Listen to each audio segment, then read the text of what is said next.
Imagine your neighborhood watching you. Not your neighbors, the neighborhood itself. The lamppost? Smart. The crosswalk? Smart. Even the garbage can knows more about your habits than your best friend. You're not walking through a city, you're walking through a computer. This is the smart city dream. But here's the question no one seems to ask. What if smart cities are actually kind of dumb? Not because the tech is broken, but because the thinking behind them is. And what if the cities of tomorrow are being built to solve problems we didn't even vote on, using tools we never asked for, designed by people we'll never meet? Let's talk about the dark side of smart cities, because if we don't, we might wake up in a world where the lights are automated, but our freedom is not.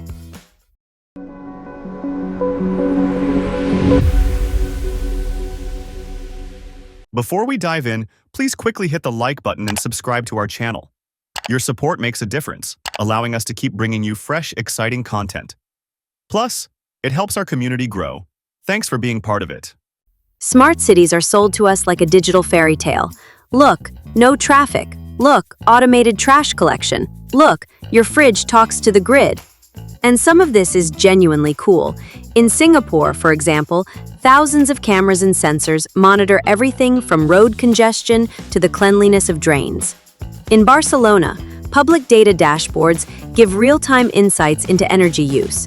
Toronto even tried building a futuristic neighborhood from scratch. But before we celebrate, let's ask a better question. Smart for whom? Optimized by whom? And owned by whom? Because behind every sleek touchscreen crosswalk and algorithmic bus route is a whole lot of data. Your data. Did you know that by 2021, there were over 1 billion surveillance cameras worldwide? In Singapore, that's about 18 cameras per 1,000 people. In some Chinese cities, over 500 per 1,000. You can't wave at your neighbor without a lens catching it from 3 angles. And the cameras, they're just the tip of the censorberg.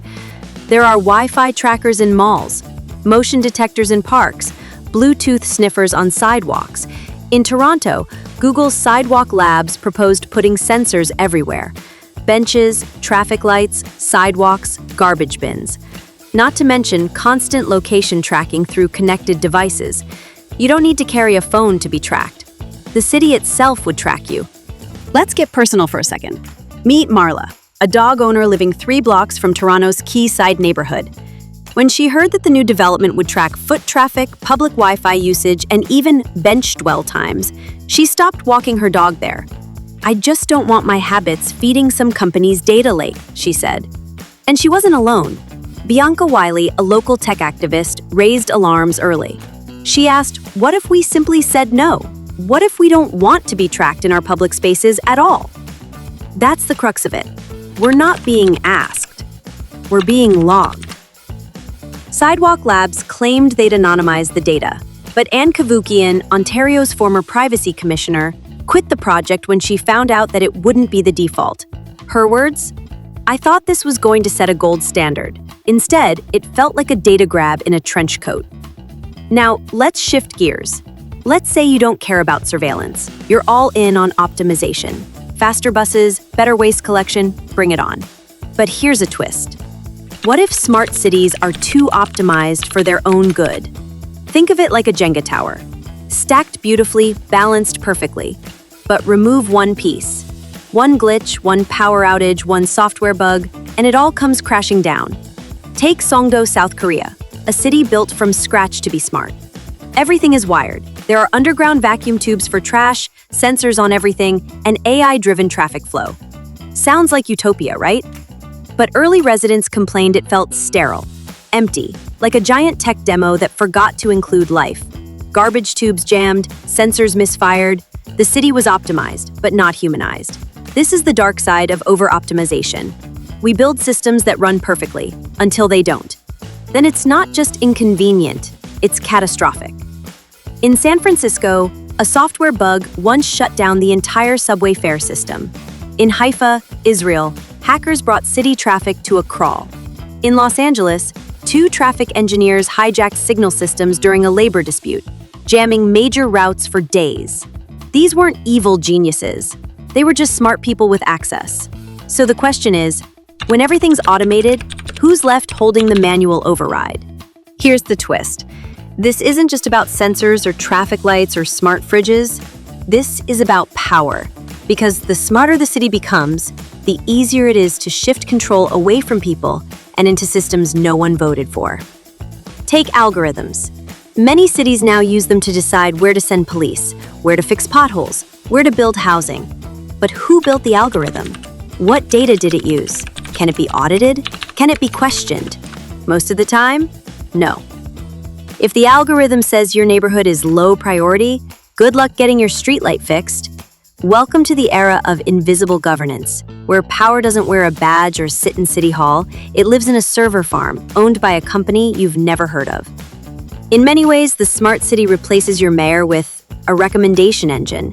You don't get a town hall, you get a dashboard. You don't get to debate a new policy, you get to click a button on an app. Sounds efficient, right? But here's the danger. Democracy doesn't work at the speed of software.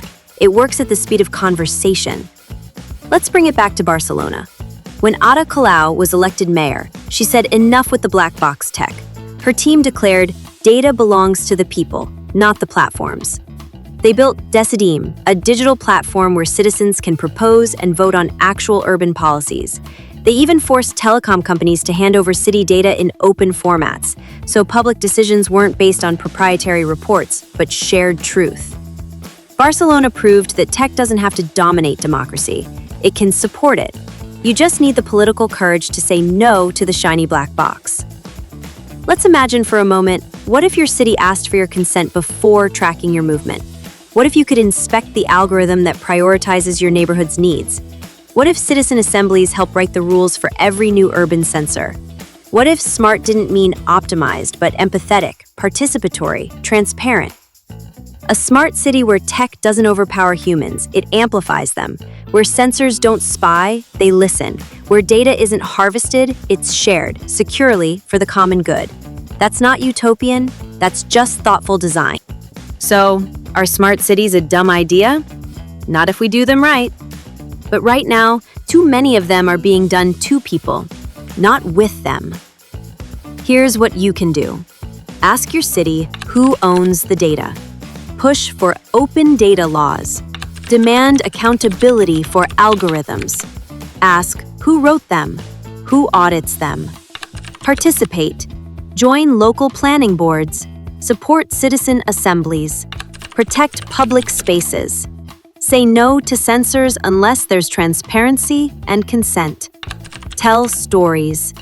Because cities are more than systems. They're human experiences. And if enough of us speak up, the future of cities can still be both smart and free. If you liked this deep dive, hit like, drop your thoughts in the comments, and subscribe. Thanks for watching.